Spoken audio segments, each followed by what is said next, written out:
Seaman Second Class Thomas William Lamont II sits on a beach at Midway Atoll, holding a pen that feels heavier than a rifle. It is February 1945, and he is writing a letter that explains why childhood myths are dead and why the war has stripped the magic from the world. He does not know it yet, but these are the last words he will ever send home. The sand on Midway is white and blinding, composed of crushed coral that glares under the relentless Pacific sun.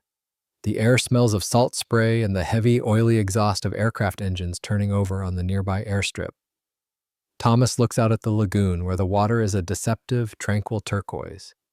Anchored just beyond the breakwater, dark and low in the water, lies the USS Snook. She is a steel sliver of violence, resting before she heads back into the deep. Thomas is writing to a young friend back in New York, a girl named Margot. He tries to find the words to bridge the gap between his reality and hers. He tells her that the war is no longer exciting to him. The thrill of the uniforms and the newsreels has faded into a dull, gray exhaustion. He writes about the loss of innocence, comparing his current state to the moment a child realizes that Santa Claus is not real. He describes the feeling of betrayal that comes with growing up in a world at war. He contrasts the safety of her life, the Sunday dinners, the warm houses, the certainty of tomorrow, with the claustrophobic reality of his own. He is about to climb into a steel tube packed with high explosives and diesel fuel, submerged beneath the surface of an ocean that wants to crush him, and hunt men he has never met. The letter ends with a tone of resignation, not despair, but a quiet acceptance of a world where magic has been replaced by mechanics. Thomas folds the paper. He seals the envelope. He hands it to the mail clerk on the base. Then he picks up his sea bag and walks down the pier toward the Snook. The letter will survive. It will travel thousands of miles across the ocean, carried by ships and trains until it reaches a mailbox in New York. But Thomas Lamont will not follow it. He is walking off the edge of the known world. To understand why a young man like Thomas is standing on a coral atoll in the middle of the Pacific, preparing to vanish into the sea, we must look away from the human tragedy and look at the strategic map. The war in the Pacific is vast, a conflict defined not by front lines or trenches, but by the tyranny of distance. By February 1945, the tide of the war has turned, but the ocean is still a dangerous, contested place. The turning point had come years earlier, in June 1942, just a few miles from where Thomas sat writing his letter. At the Battle of Midway, American dive bombers had shattered the heart of the Imperial Japanese Navy, sinking 4 fleet carriers in a single day. The momentum had shifted. The unstoppable expansion of the Japanese Empire had been halted. But stopping an enemy is not the same as defeating him. Japan remains a formidable fortress. The island nation is still fighting with ferocious tenacity, defending a perimeter that stretches across thousands of miles of ocean. However, beneath the martial rhetoric and the powerful surface fleet, Japan suffers from a fatal structural weakness. Japan is an industrial power with no resources. It is an island empire built on imported blood. Every drop of oil that fuels a Zero fighter, every ton of iron ore that builds a battleship, and every pound of rubber that tires a truck must be brought to the home islands by ship. The Japanese war machine is a hungry engine, and its fuel lines are the merchant shipping lanes that stretch south to the oil fields of the Dutch East Indies and the rubber plantations of Malaya. American naval planners in Washington understand this vulnerability perfectly. They see the parallel with the First World War, where German U-boats nearly strangled Great Britain by cutting off its food and supplies. They realize that to defeat Japan, they do not necessarily need to invade Tokyo. They need to starve it. They need to sever the arteries of commerce that keep the heart of the empire beating. But realizing this strategy and executing it are two different things. The challenge is geography. The Pacific Ocean is incomprehensibly large. It covers 63 million square miles, an area larger than all of Earth's landmasses combined. The distance from the west coast of the United States to Tokyo is nearly 6,000 miles. Even from the forward base at Pearl Harbor, the distance is 4,000 miles. In the early days of the war, the United States lost its forward bases. Manila in the Philippines fell, Guam fell, Wake Island fell. The American Navy was pushed back to Hawaii and Australia. This created a logistical nightmare. To strike at the Japanese shipping lanes, an American weapon system has to travel thousands of miles just to get to the battlefield, stay there long enough to find a target, and then travel thousands of miles back to rearm. Aircraft carriers are powerful, but they are visible and require massive logistical trains. Surface battleships are vulnerable to air attack and burn immense amounts of fuel. There is only one weapon in the American arsenal capable of slipping through the Japanese defensive perimeter, patrolling the enemy's home waters for weeks at a time, and striking without warning: the submarine. But the United States did not begin the war with a submarine force capable of this mission. In the decades leading up to 1941, the American political landscape was dominated by isolationism. The public, weary from the slaughter of the First World War, had little appetite for maintaining a massive global navy. Naval treaties signed in Washington and London strictly limited the size and number of warships the major powers could build. Within the halls of Congress, submarines were often viewed with suspicion. They were seen by some as ungentlemanly weapons, tools of piracy associated with the unrestricted U-boat warfare of Germany. Funding was tight, innovation was slow. The Navy struggled to justify the expense of these complicated, dangerous vessels when the prevailing doctrine held that battles would be decided by big gun battleships fighting in line-ahead formation. However, a small group of naval visionaries persisted. They argued that if a war with Japan ever came, the vast distances of the Pacific would dictate the design of the ship. They pushed for a new kind of vessel, the fleet submarine. Unlike the small, coastal defense submarines used by European powers, the American fleet submarine was designed to be a long-range raider. It had to be big. It had to be fast enough on the surface to keep up with the main battle fleet, 20 knots or more. And crucially, it needed endurance. It needed to carry enough diesel fuel and provisions to sail from Hawaii to the coast of Japan, patrol for a month, and return, a round trip of nearly 10,000 miles. The result of this design evolution was the diesel-electric submarine. These boats were marvels of mechanical compromise. On the surface, they ran on massive diesel engines, similar to those used in locomotives. These engines turned generators, which charged banks of lead-acid batteries and drove electric motors that turned the propellers. When the boat submerged, the diesel engines were shut down to avoid consuming the limited air supply. The boat then switched to battery power, running silently on electricity. But the technology came with a heavy human cost. Life aboard the early classes of American submarines was a test of physical endurance that bordered on torture. In the older S-boats and early fleet submarines, the internal environment was toxic. When operating in the tropical waters of the South Pacific, the temperature inside the hull could soar to 100 degrees or more. The humidity was relentless. Condensation dripped from the cold steel of the hull, raining down on the equipment and the men. This submarine sweat caused electrical shorts, corroded contacts, and rotted food. The crews lived in a perpetual state of heat exhaustion. They developed fungal infections from the damp clothing they could never dry. They breathed air that grew foul with carbon dioxide, diesel fumes, and the smell of unwashed bodies. In these conditions, decision-making suffered. Commanders found themselves fighting the ocean and the heat as much as the enemy. By the time the Gato class, the class to which the USS Snook belonged, entered production, the Navy had realized that crew comfort was not a luxury, it was a tactical necessity. The most significant upgrade was not a bigger gun or a faster engine, it was air conditioning. The installation of heavy-duty air conditioning systems on the Gato class changed the nature of the war. Ostensibly, the AC was there to keep the sensitive electronics dry. The humid air of the Pacific played havoc with the new radar and sonar sets, causing them to short out. By drying the air, the Navy ensured the reliability of its sensors, but the side effect was that it kept the men alive. A cool, dry submarine was a fighting submarine. The crew could sleep. They could think. They could endure patrols that lasted 60 or 70 days without succumbing to the crushing lethargy of heat stroke. The Navy also invested heavily in morale. Submariners were volunteers, drawn from the top tier of naval recruits. They underwent rigorous psychological and physical testing. To keep these elite sailors functioning in the high-stress environment of a patrol, the Navy fed them better than anyone else in the military. While the Marines on Guadalcanal were eating tinned Spam and maggot-infested rice, the crew of a submarine was eating steak and eggs. They had fresh bread baked daily in the galley. They had ice cream machines. They were paid extra submarine pay to compensate for the hazard. This created a culture of exclusivity. The men who wore the Twin Dolphins badge viewed themselves as a breed apart. They were silent professionals, operating independently, far beyond the reach of the brass in Pearl Harbor. This is the world Thomas Lamont is entering as he steps off the pier at Midway. He is joining a brotherhood of men who live in a steel tube sustained by machinery, fed on steak, and breathing manufactured air. They are the tip of the spear, the only American force capable of taking the war directly to the enemy's coastline.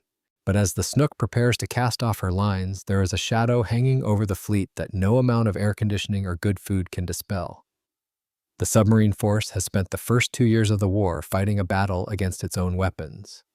The Mark 14 steam torpedo, the standard armament of the American submarine, is fundamentally broken. For months, brave crews have maneuvered into perfect firing positions, risking their lives to penetrate Japanese convoy screens.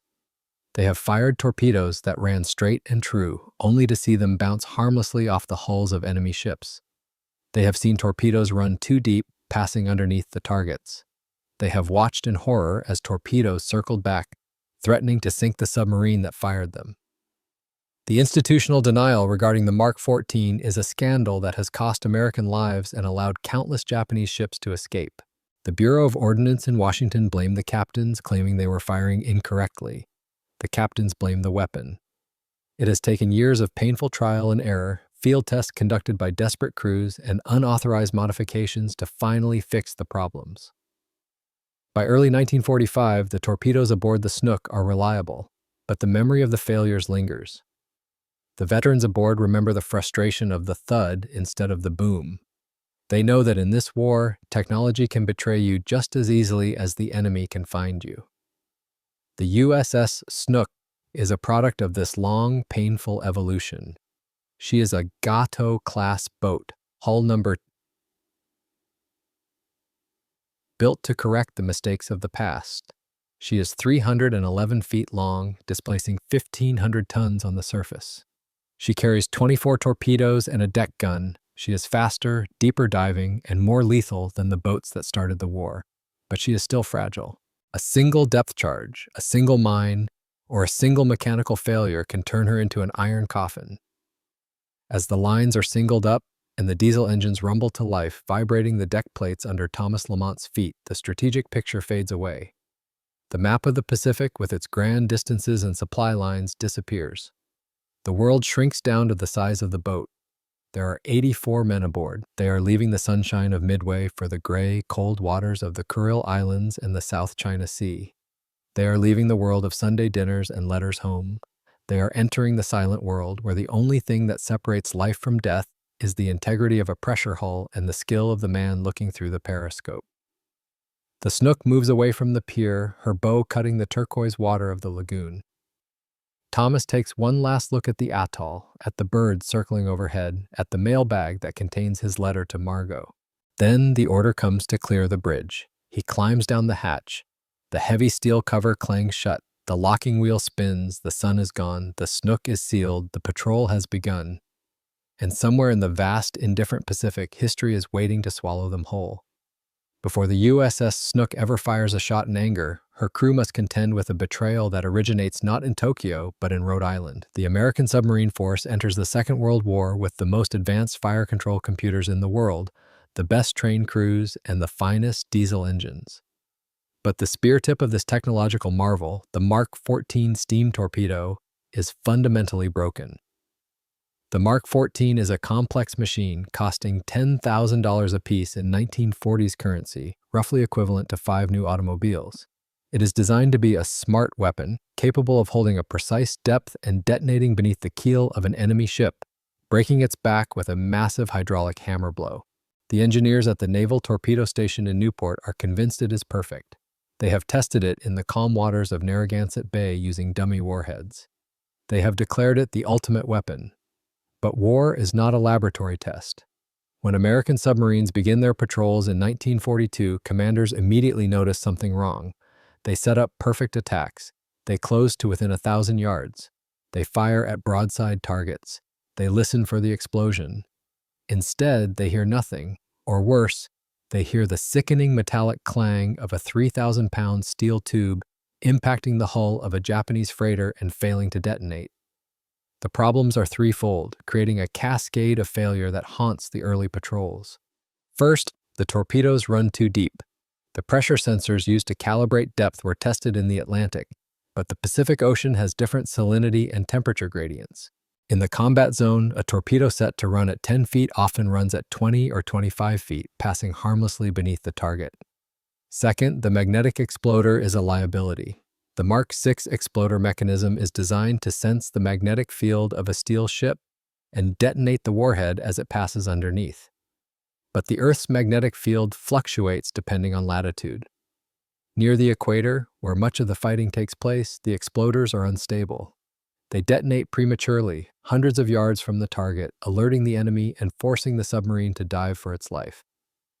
Third, and perhaps most maddening, is the firing pin.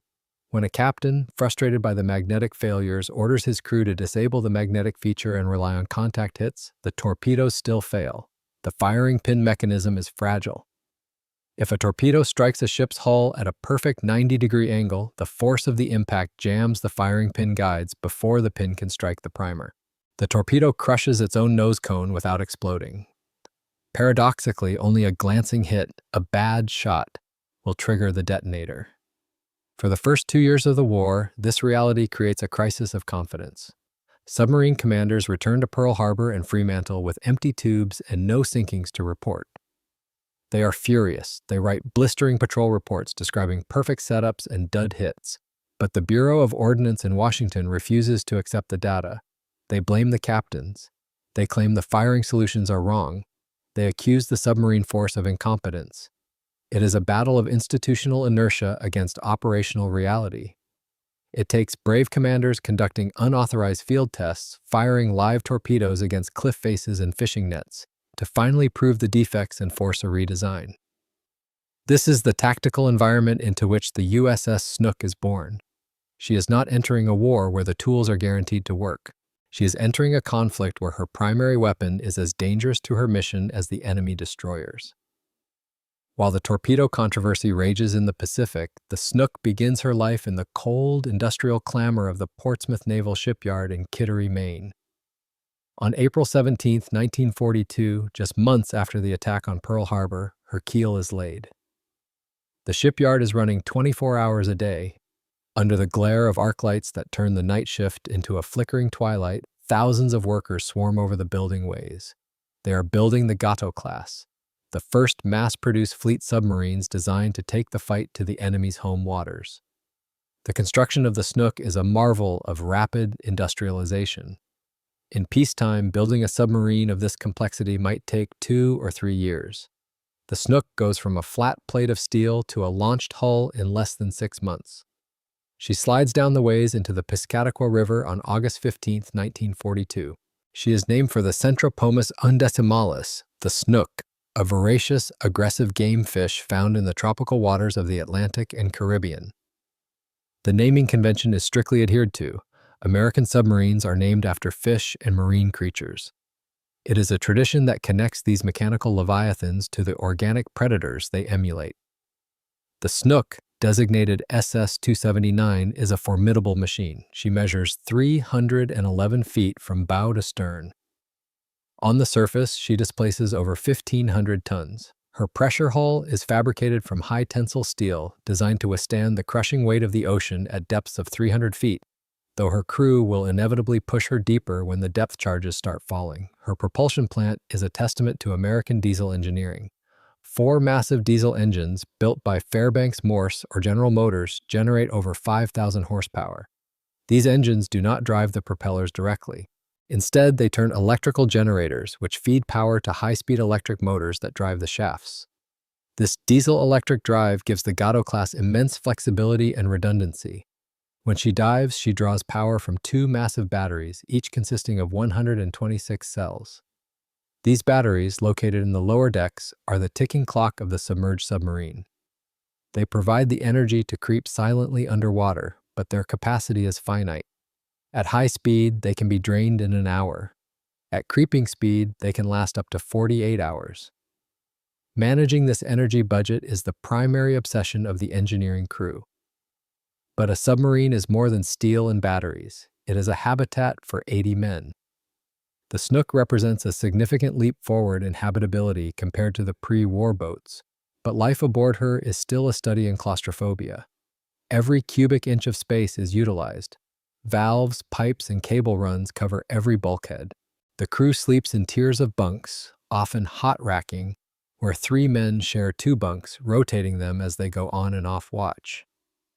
The torpedo rooms, forward and aft, are the primary living spaces for the junior enlisted men. They sleep on mattresses strapped on top of the reloads, literal bedfellows with 2 tons of high explosive. The air is always heavy. Despite the new air conditioning systems, the atmosphere is a cocktail of diesel fumes, hydraulic oil, ozone from the electrical motors, cooking smells from the galley, and the scent of 80 men living without showers for weeks at a time. Yet, a culture of pride pervades the boat. The men who volunteer for the Snook know they are entering an elite fraternity. The selection process is ruthless. Any man who shows signs of claustrophobia, emotional instability, or lack of technical aptitude is washed out immediately. The result is a crew of high intelligence and fierce loyalty. They are technicians as much as they are warriors. A submarine is a machine that requires constant, gentle maintenance to keep from killing its occupants. A stuck valve can flood the boat. A loose electrical connection can start a fire. A mistake in the trim manifold can send the boat plunging to the bottom. Every sailor aboard, from the cook to the captain, must know the ship intimately. They must be able to trace every pipe and locate every breaker in the dark. As the Snook undergoes her sea trials in late 1942, the crew begins to gel. They learn the quirks of their specific boat, the way she handles in a turn, the speed at which she dives, the vibration of her screws at flank speed. Commanding this new machine is Lieutenant Commander Charles O. Triboulet. He is a professional naval officer, a man who understands that the aggression required to command a submarine must be balanced by a mathematician's precision. He pushes the Snook and her crew hard during the workups. They practice crash dives until the evolution becomes muscle memory. They practice torpedo loads until they can wrestle the heavy weapons into the tubes in minutes. The Snook is commissioned on October 24, 1942. The ceremony is brief. There is no time for pomp. The war in the Pacific is entering a critical phase. The Marines are fighting on Guadalcanal. The naval battles in the Solomon Islands are consuming ships at a terrifying rate. The Navy needs submarines in the war zone immediately. After a shakedown cruise that reveals minor defects and allows the shipyard to make final adjustments, the Snook heads for the Panama Canal. She transits the locks, leaving the Atlantic behind, and enters the vast expanse of the Pacific. The transit to Pearl Harbor is the final exam. The crew settles into the rhythm of the watch standing, 4 hours on, 8 hours off. They learn to live without the sun. They learn to exist in a world where the only view of the outside comes through a periscope lens. When the Snook arrives at Pearl Harbor in early 1943, she is a clean, new weapon. Her paint is fresh, her engines are tuned, her crew is eager. But the base at Pearl Harbor is a sobering sight. The wreckage of the battleship Roe has been largely cleared, but the scars of the attack are still visible. And alongside the piers, battered submarines are returning from patrol. The Snook's crew sees boats with crushed conning towers, boats with shrapnel holes in their superstructures, boats that smell of fear and fatigue. They hear the stories of the duds, the deep runners, and the relentless Japanese destroyers. They realize that the machine they have spent months mastering is about to be put to the ultimate test. They have the training, they have the technology, but they are still carrying the flawed Mark 14 torpedoes. They are about to sail into the Empire's waters with a quiver of broken arrows. The transition from training to combat is a threshold that can only be crossed once. For the men of the USS Snook, that moment arrives when they receive their orders for the first war patrol. They will head west toward the Yellow Sea and the East China Sea. They are going to the enemy's doorstep. As the lines are cast off and the Snook moves down the channel, passing the rusted hulk of the USS Arizona, the mood on the bridge is quiet. Commander Triboulet looks ahead. The training is over. The shipyard is a memory. The war is now a set of coordinates on a chart, and the Snook is hunting. When the USS Snook finally crosses the 180th meridian and enters the war zone in April 1943, the crew discovers that the Pacific Ocean is not a single entity. It is a collection of distinct, hostile environments, each requiring a different kind of survival instinct. They leave the deep, blue swells of the open ocean and enter the Yellow Sea, a body of water that terrifies submariners not because of its depth, but because of its lack of it. The Yellow Sea is shallow, muddy, and crowded. In many places, the depth is less than 200 feet. For a submarine like the Snook, which measures over 300 feet long and relies on vertical space to evade depth charges, this is like fighting in a closet. If they dive to escape a destroyer, they risk driving the bow into the mud while the stern is still dangerously close to the surface. There is no thermal layer to hide beneath, no crushing depth to squeeze the hull and protect them from sonar. Here, the command of the boat falls squarely on the shoulders of Lieutenant Commander Charles O. Triboulet. In the intimate, sweating confines of the conning tower, Triboulet establishes the personality of the ship.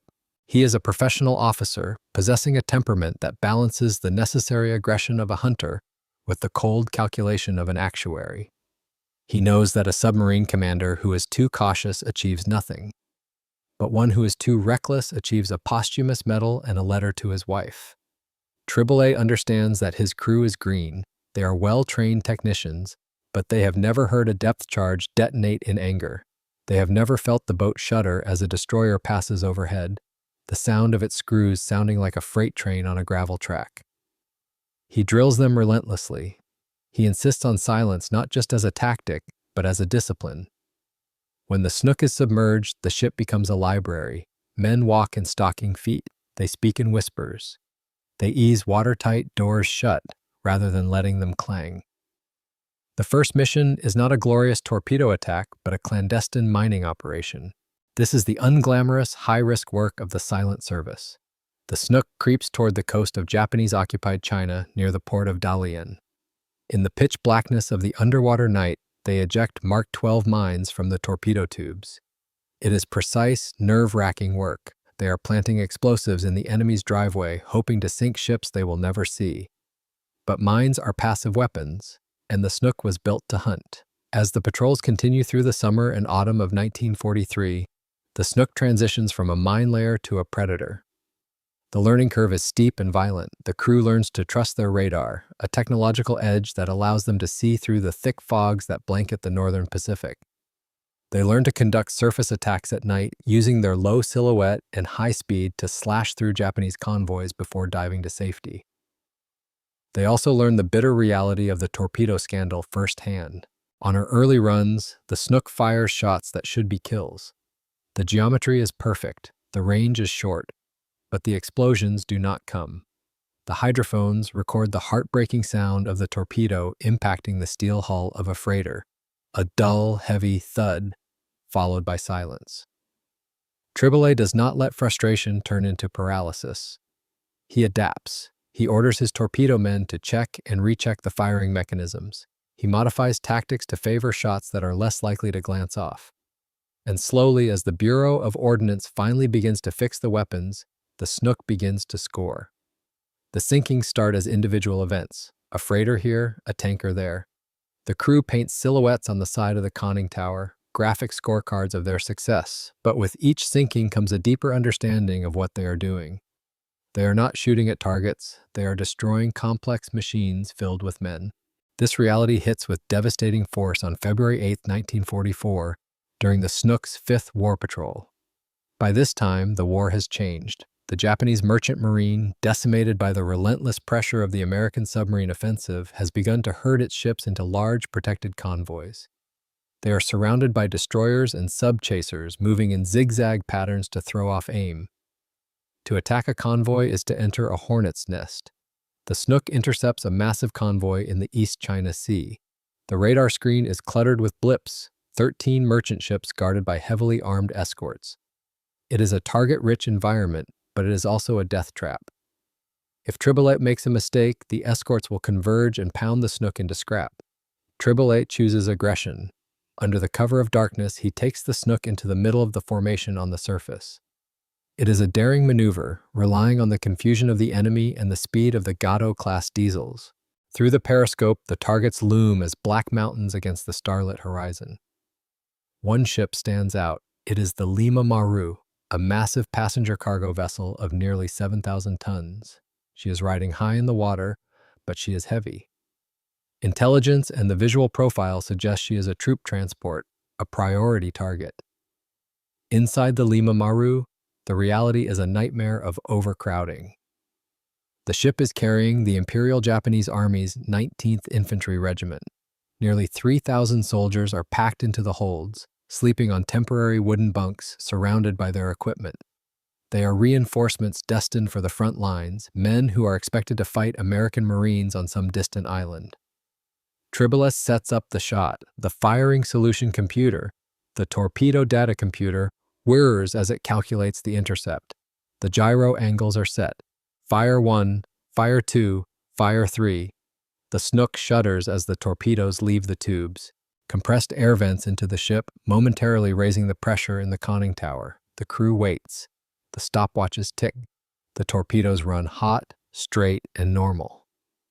This time, the detonators work. The explosion is cataclysmic. The warheads strike the Lima Maru amidships. The blast rips the bottom out of the transport. The structural integrity of the vessel fails instantly. On the surface, a pillar of fire and water erupts into the night sky, illuminating the terrified faces of the lookouts on the nearby ships. For the Snook, the immediate aftermath is a flurry of evasion. Tribolite orders the rudder hard over, spinning the submarine away from the scene of the crime before the destroyers can locate him. He takes the boat deep, seeking the safety of the thermal layers, but for the men on the Lima Maru, the war ends in minutes. The ship sinks with terrifying speed. There is no time to launch lifeboats. There is no time to organize an evacuation. Thousands of soldiers, weighed down by their gear, trapped in the dark, confusing holds, are pulled down by the suction of the dying ship. Inside the Snook, the sonar operator hears it all. Sound carries efficiently through water. He hears the groaning of the Lima Maru's bulkheads giving way. He hears the boilers exploding as the cold seawater hits the superheated steam. He hears the breaking up noises, the crunch of steel collapsing under pressure as the wreck plummets to the bottom. He does not hear the screams of the dying men, the hull blocks that out, but the imagination of the crew fills in the silence. The Lima Maru takes nearly 2,700 men with her. It is one of the single greatest losses of life in maritime history, a disaster that eclipses the Titanic in terms of human cost. In the wardroom of the Snook later that night, after the escorts have given up the chase and the boat has returned to patrol depth, the mood is sober. There is satisfaction in the professional execution of the attack. They have removed an entire regiment from the enemy's order of battle. They have likely saved the lives of thousands of American Marines who would have had to fight those soldiers on a beachhead.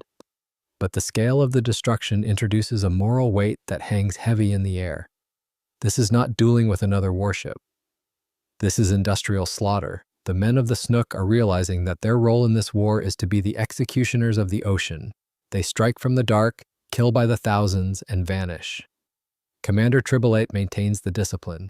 He knows that reflection is dangerous during a patrol. There are still targets on the radar. There are still torpedoes in the racks. He keeps the crew focused on the mechanics of the next attack, the battery charge levels, the fuel consumption, the maintenance of the diesel engines. The Snook continues her rampage. By the time she returns to Pearl Harbor, she is a celebrity boat.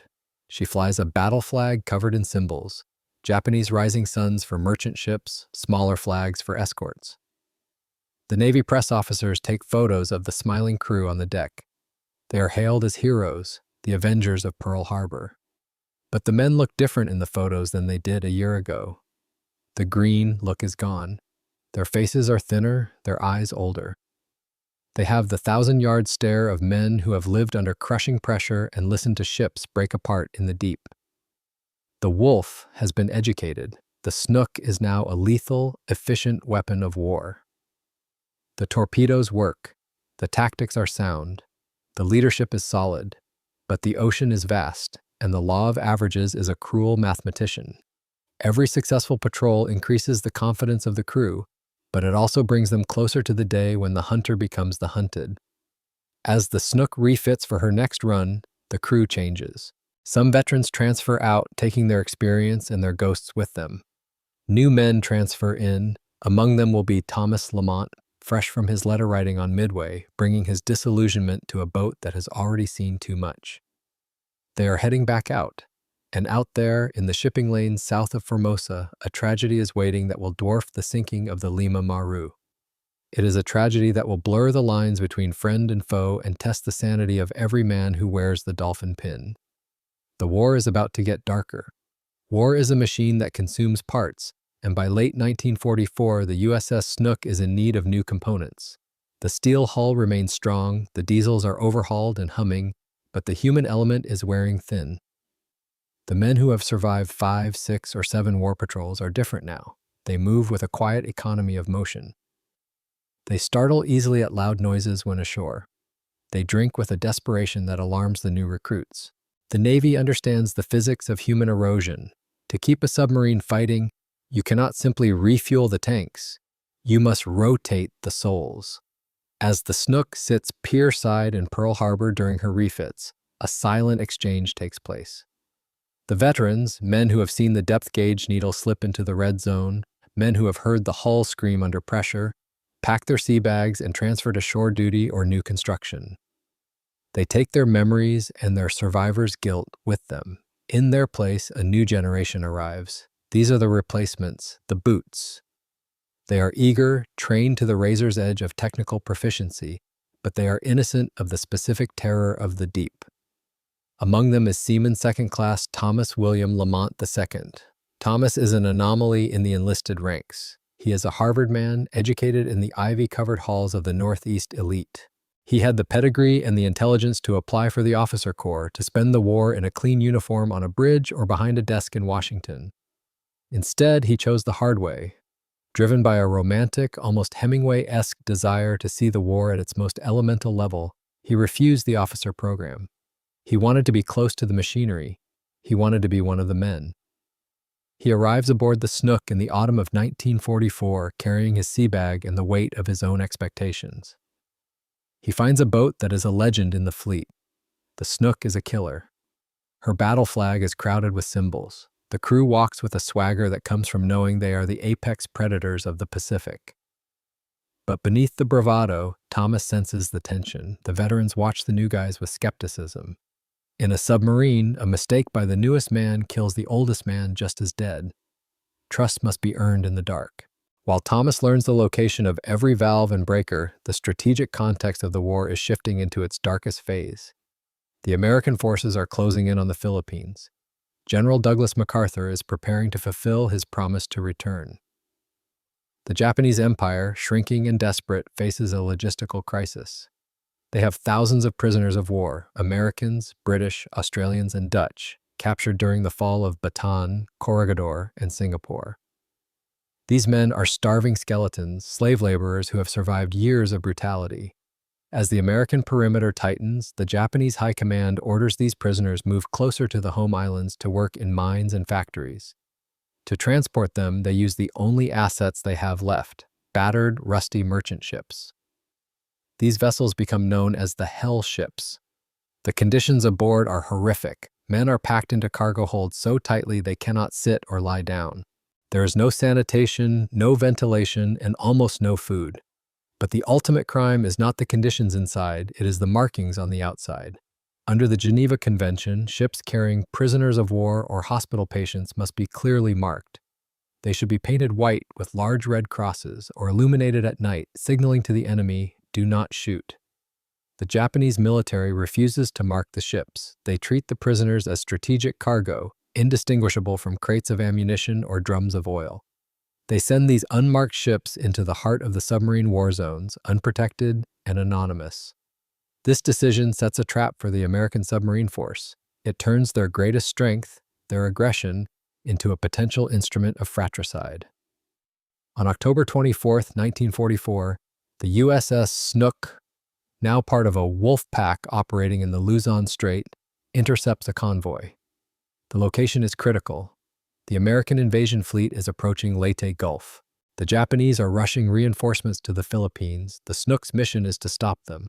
The convoy is designated Mata 30. It is a chaotic assembly of freighters, tankers, and troop transports, zigzagging through the dangerous waters south of Formosa. The radar screen on the Snook glows with targets. Commander Triboulet, ever the aggressor, coordinates with the other submarines in the pack, the USS Shark and the USS Sea Dragon. They are going to slash through the convoy like wolves in a sheep pen. Among the ships in the Japanese formation is the Arizan Maru. She is an old freighter, nearly 7,000 tons, rust-streaked and slow. To the periscope of a submarine, she looks like a prime target, a heavy transport riding low in the water, likely carrying troops or munitions. There is no red cross on her hull, there are no lights signaling her cargo. Inside the stifling holds of the Arizan Maru, nearly 1,800 American prisoners of war are enduring a living nightmare. They are survivors of the Bataan Death March. They have survived years of camps. Now they are huddled in the dark, listening to the thrum of the ship's engines and the distant explosions of depth charges. They know the American submarines are out there. They pray for liberation, but they fear the torpedo. On the bridge of the Snook, the fire control party locks onto the Arizan Maru. The geometry is calculated. The speed is estimated. The order is given. Fire!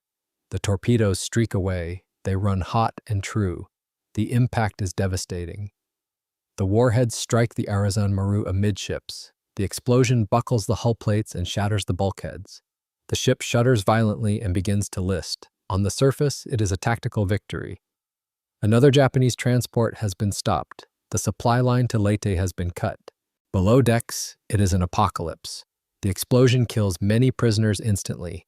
The inrushing water traps others. The Japanese guards, following their orders, batten down the hatches to prevent the prisoners from escaping, effectively sealing them in a sinking tomb. Those who manage to break out find themselves jumping into the oil-slicked ocean thousands of miles from home. The Snook does not stay to watch. The Japanese escort destroyers are enraged. They charge down the torpedo bearings, dropping depth charges. The ocean erupts in concussive violence. Triboulet takes the Snook deep, evasive maneuvers straining the hull. The crew holds on to stanchions as the boat rocks and shudders from the near misses. They count the explosions, 10, 20, 30. They survive. They slip away into the silent depths, leaving the convoy in chaos. In the wardroom later, there is a sense of grim satisfaction. They have sunk a large transport. They have done their job.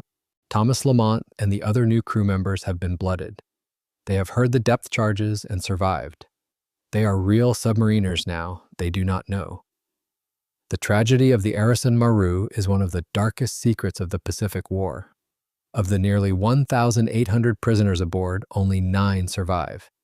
They manage to find a lifeboat and are eventually picked up by a Chinese junk, later reunited with American forces to tell the tale. The crew of the USS Snook never learns the truth during the war. They never know that the ship they sank was filled with their own countrymen.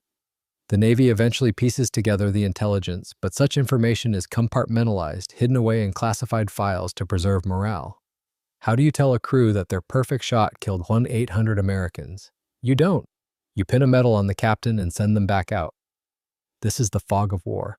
It is not just the physical obscuration of smoke and weather, it is the moral blindness imposed by the nature of the conflict. The submarine war is fought against silhouettes and radar blips. There are no faces, there is only tonnage. For Thomas Lamont, the reality of combat is now tangible.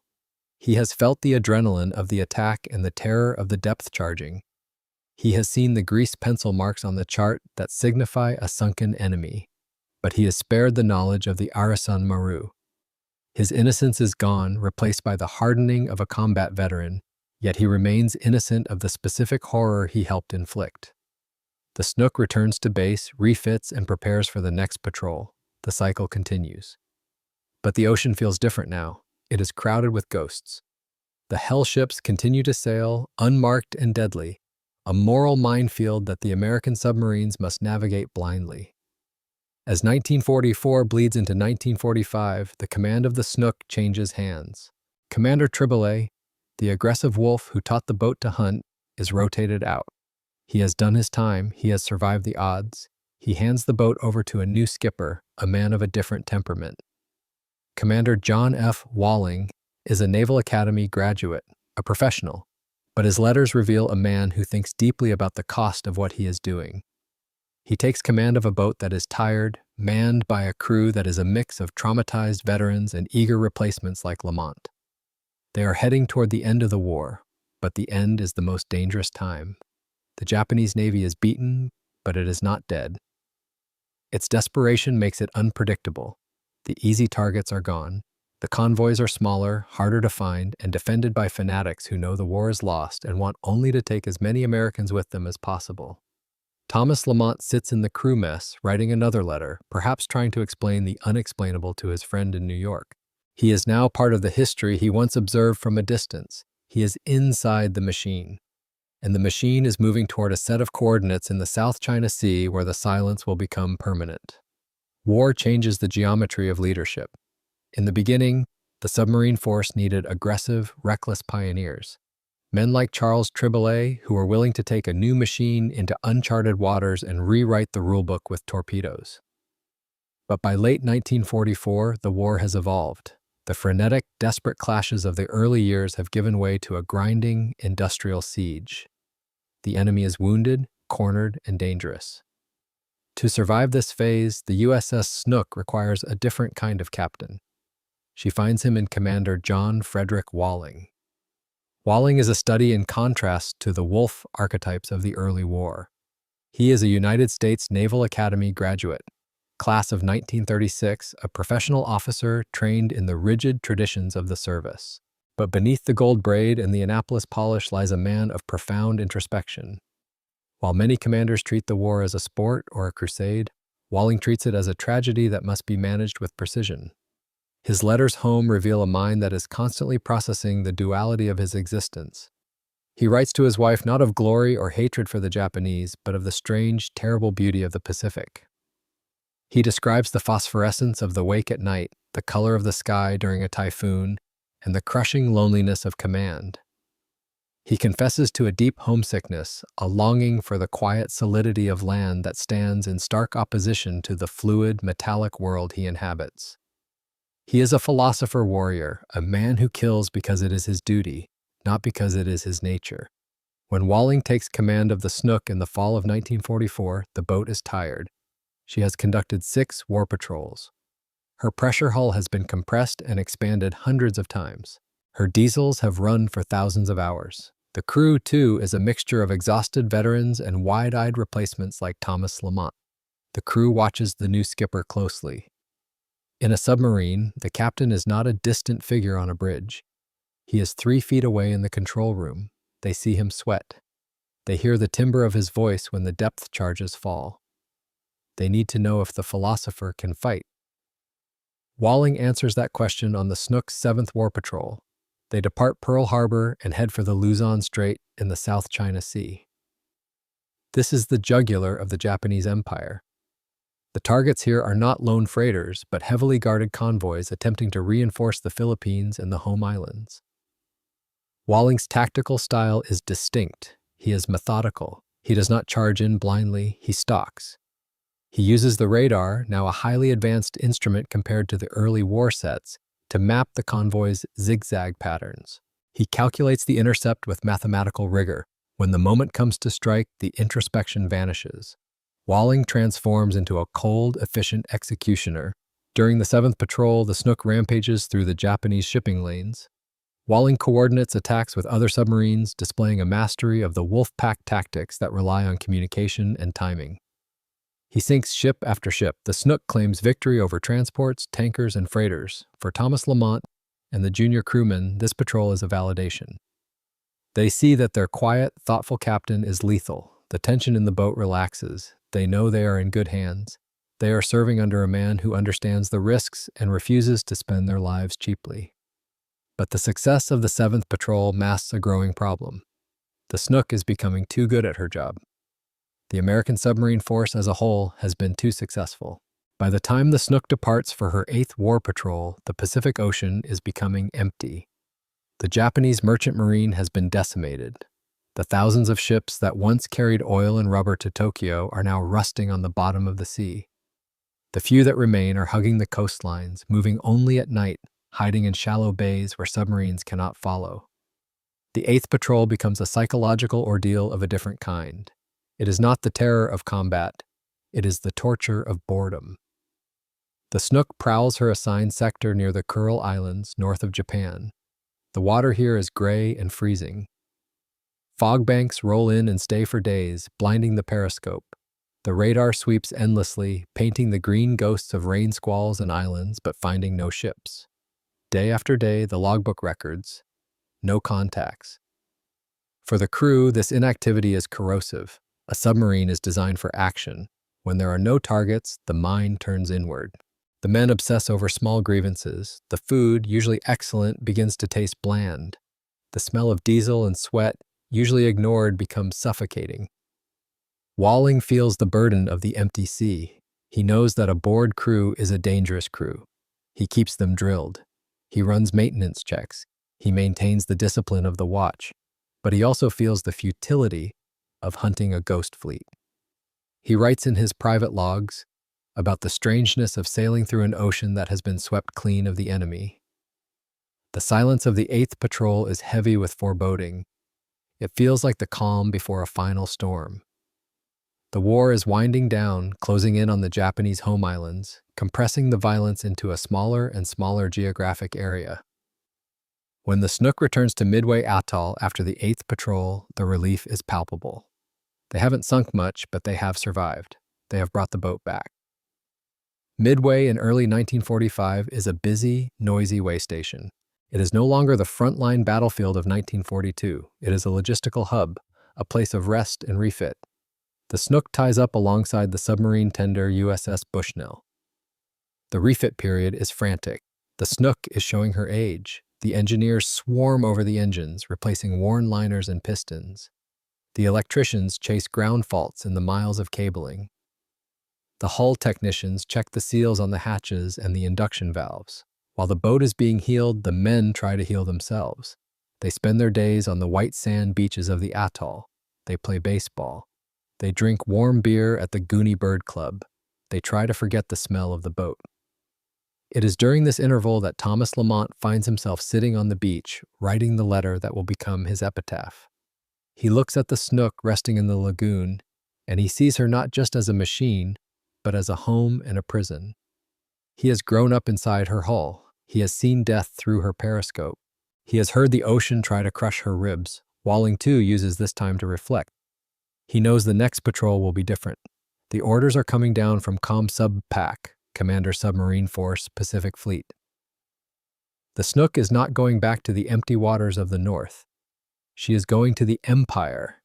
She is going to the interface between the East China Sea and the Yellow Sea, an area known as the Dangerous Ground.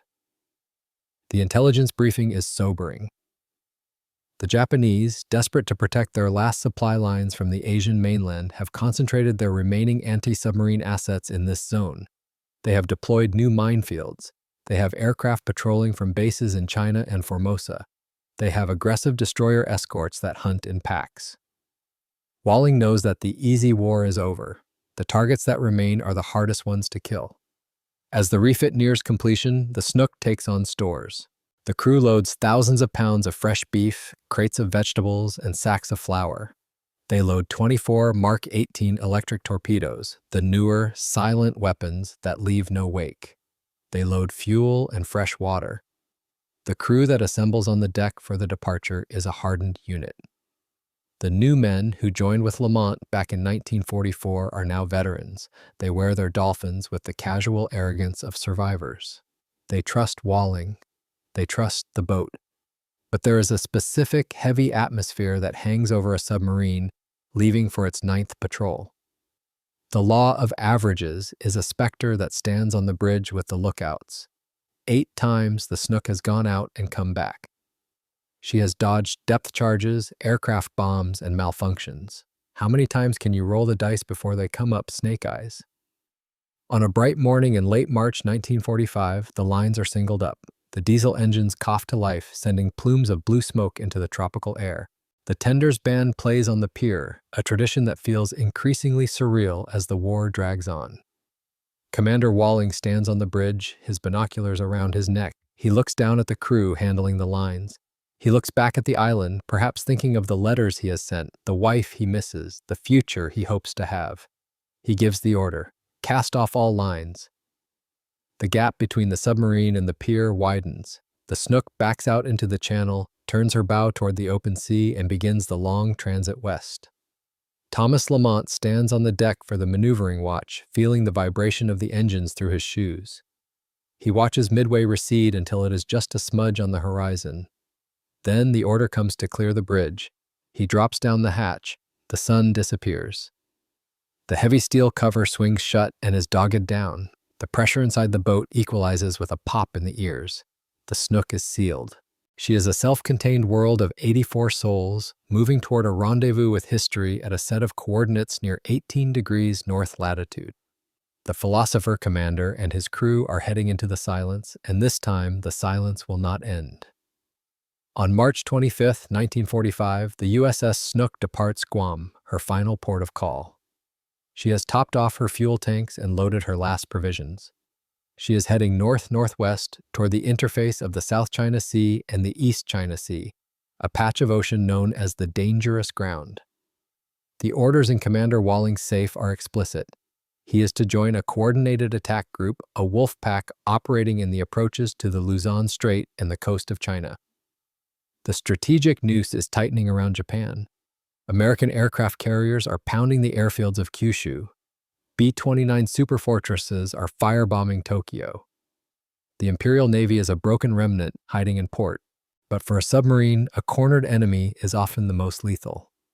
The waters the Snook is entering are shallow, heavily mined, and patrolled by the last desperate guardians of the empire, the Kaibokan. These are coastal defense ships, small, maneuverable frigates armed with depth charges and primitive but effective sonar. They do not hunt for glory, they hunt for survival. They swarm like wasps, dropping patterns of explosives that are difficult to evade in the constrained geography of the Chinese coast. For the first 2 weeks of the patrol, the Snook operates in a communications blackout, a standard procedure to avoid radio direction finding.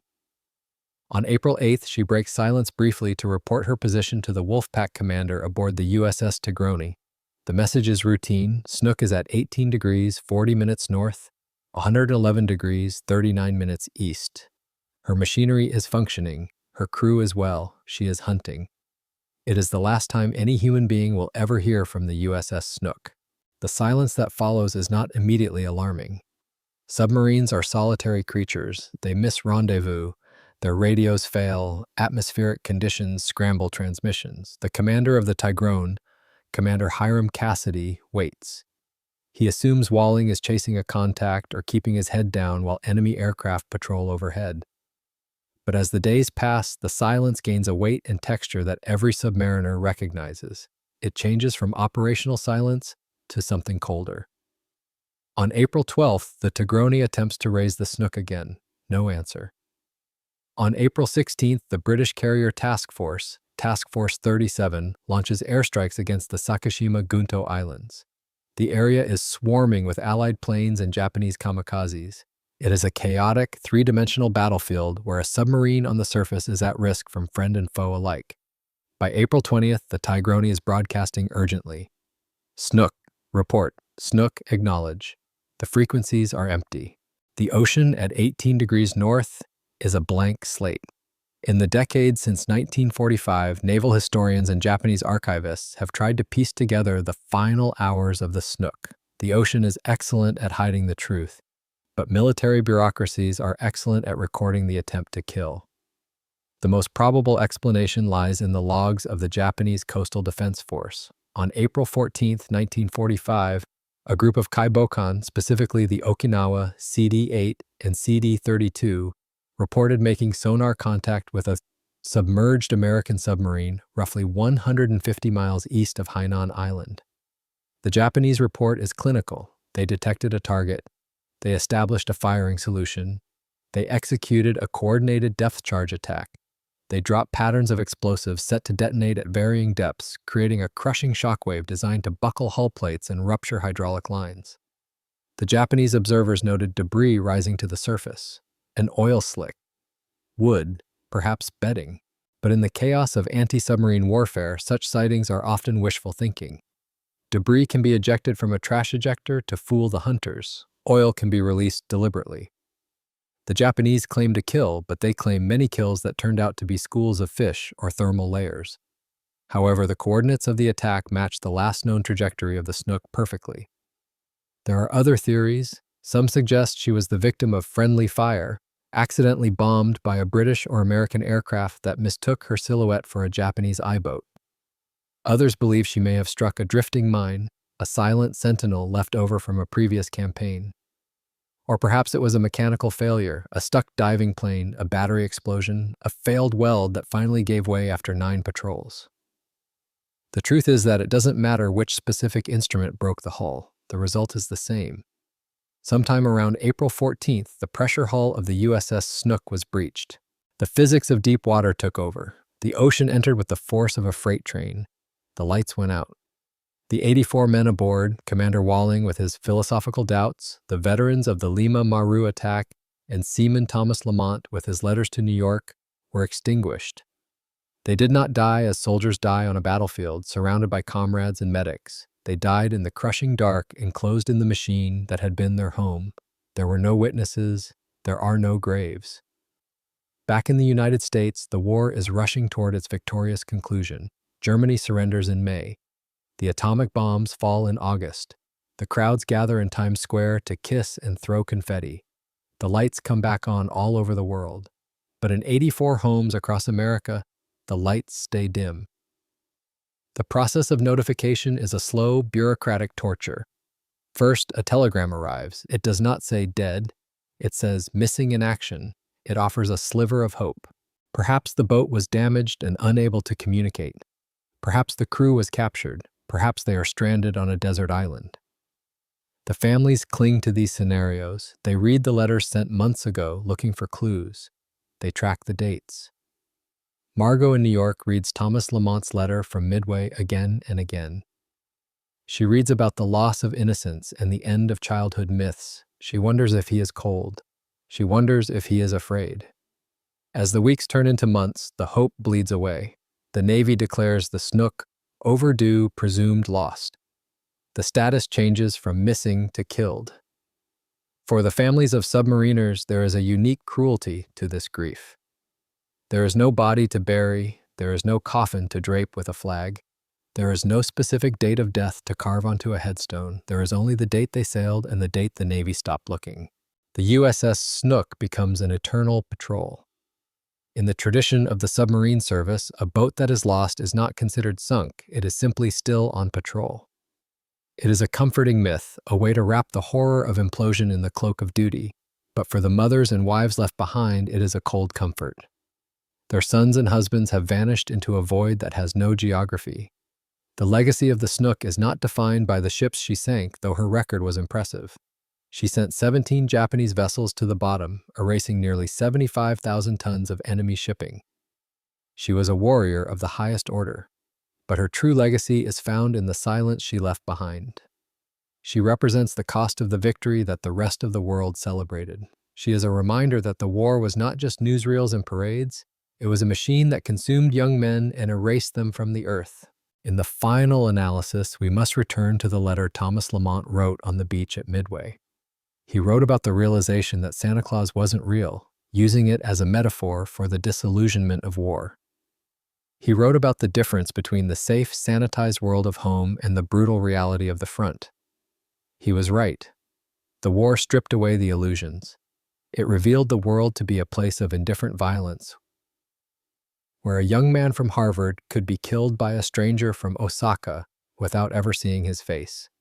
It showed that technology, the miracle of the diesel engine, the radar, the torpedo, could not save you from luck. But Lamont's letter also serves as a defiance of that erasure. As long as the letter exists, he is not just a statistic on a casualty list. He is a voice. He is a young man sitting on white coral sand, squinting in the sun, trying to tell a girl in New York that he understands the world is broken, but he's going out into it anyway. The USS Snook lies somewhere at 18 degrees north, 111 degrees east. The depth there is thousands of feet. The water is cold and absolute. She is a steel tomb in a liquid cemetery that covers most of the planet. The war ended, the ocean remained, and the men of the Snook remain with it, suspended in the amber of history, forever young, forever on patrol, forever silent. The story of the USS Snook is a microcosm of the submarine war in the Pacific, a narrative of technological failure, brutal adaptation, moral ambiguity, and ultimate sacrifice. It forces us to confront the reality that for the 3,500 American submariners who died in World War II, there was no VJ Day. There was no homecoming. What makes the Snook story particularly haunting is the voice of Thomas Lamont. In a history often dominated by tonnage counts and tactical diagrams, his letter cuts through the noise. It reminds us that the silent service was made of men who had thoughts, fears, and profound insights into their own mortality. They did what was asked of them. They severed the lifelines of an empire. They shortened the war, and in doing so, they accepted a death that offered no closure to those they loved. Thank you for spending part of your day with us to uncover these hidden files. If this deep dive into the history of the silent service added value to your understanding of the cost of war, we'd be honored to have you with us for the next journey. Until next time, stay curious and take good care.